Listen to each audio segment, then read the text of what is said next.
Good morning, fellow option traders. This is Jeff, and welcome to the daily scan for Wednesday, February 18th, 2015.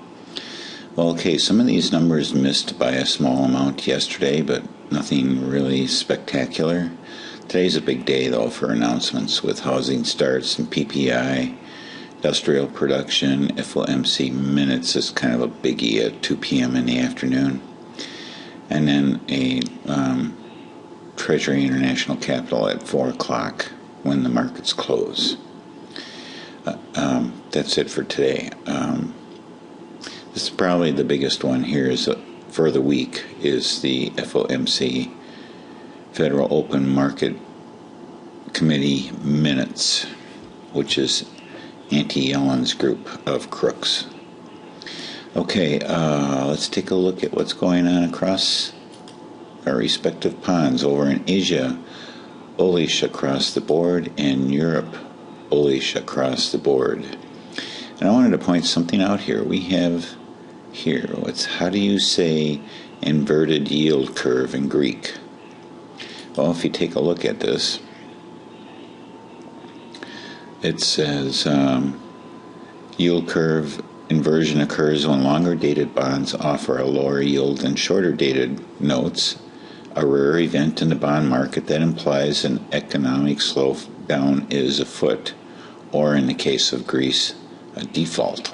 A little bit more serious than what we saw around here, but still pretty serious nonetheless. Okay, let's take a look at the futures here. We're looking pretty flat.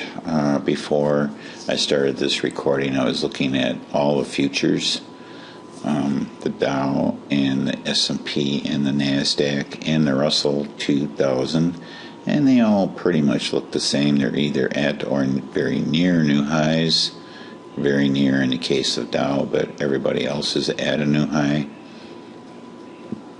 maybe a new all-time high for all I know.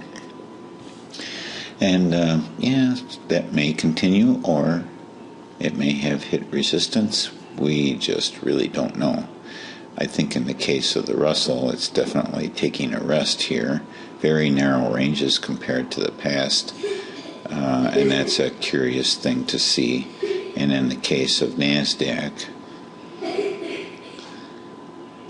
same thing over the last 3 days. Very short candles, indicating a possible point of resistance or just a pause and then a continuation upward.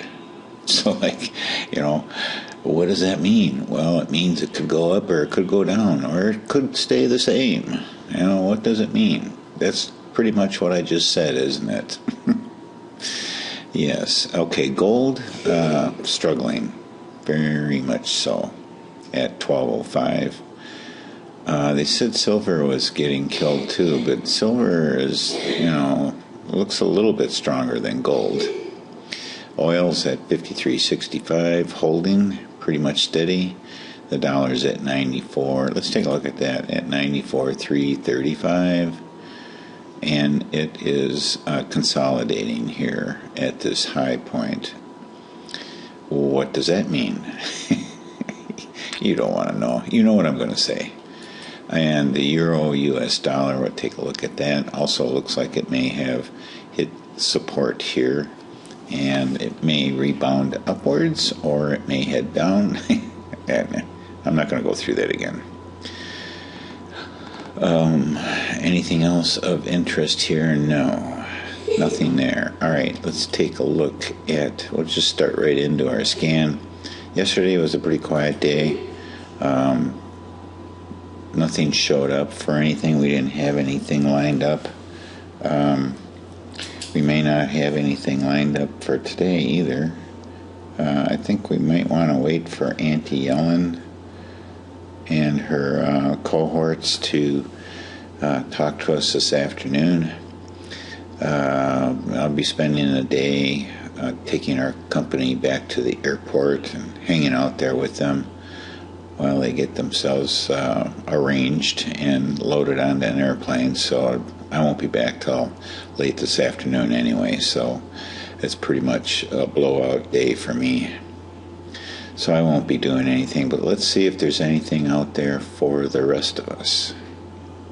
Okay, Apple, we have a target set and we're still waiting. Amazon, we're almost ready here on Amazon. I think we should wait another day on that one. You know, and it still may want to fill this gap here. When it's going to do that, I don't know, but I think there's a good possibility it may want to do that. All right, moving right along, let's take a look at Boeing consolidating. We do have a target set. I can slide this one over. Still waiting for it to come and meet up with it. Alibaba, I think I'm going to take them off. I don't think they're going to really go anywhere. Here we have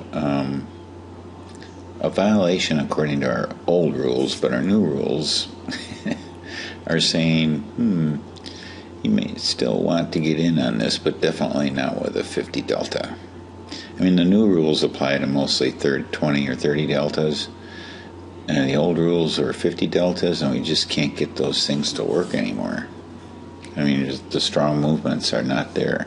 If they're strong, they're very temporarily pullbacks, and then they claw their way back up, and while we're waiting for the moving average to change, we miss out on those moves. So we loosened and relaxed the rules a little bit to see if we could get more hits, but I've gotten burnt on that lately. So maybe no rule works, or we just stick with cash indexes until things look a little bit different, until we have a for sure direction, sustained long-term direction. Right. But I am BIDU. Actually, you know, you might want to. I'll have to put that down as a setup. And by the way, that is not BIDU. That's Baba. BIDU is next.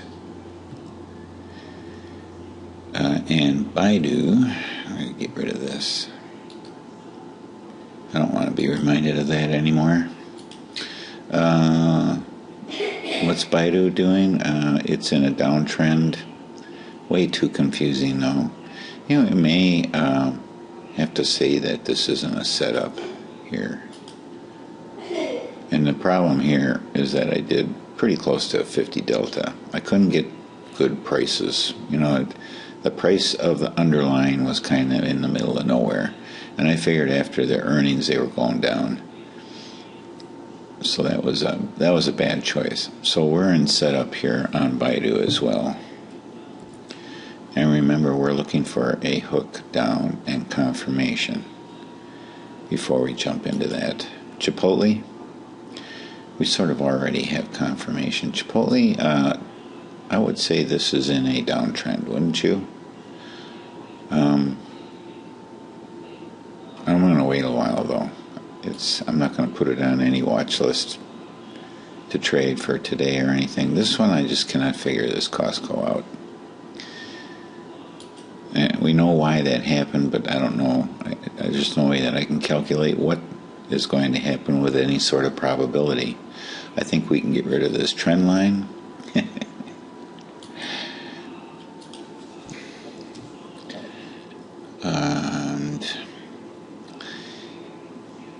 And exactly what is happening with the Dow? Well, I would say it's in a new uptrend.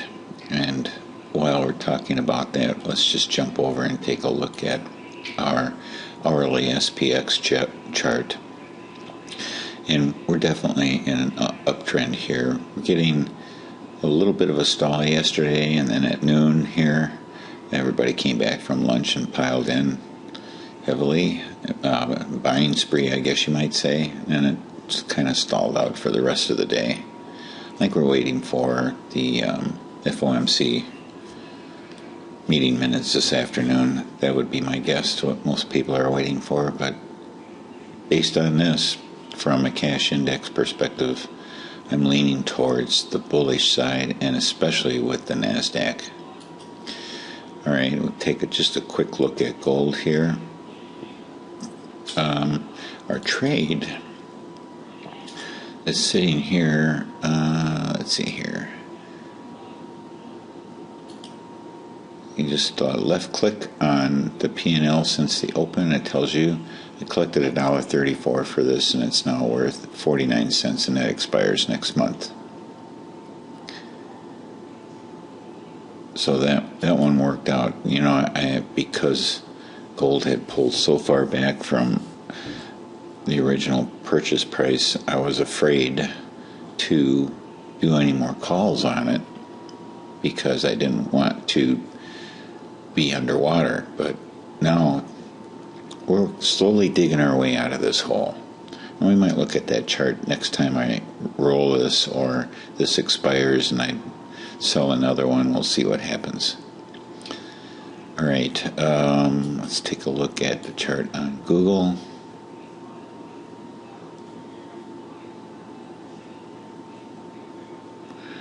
All right, Google's in an uptrend, downtrend.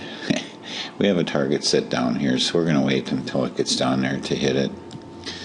LinkedIn,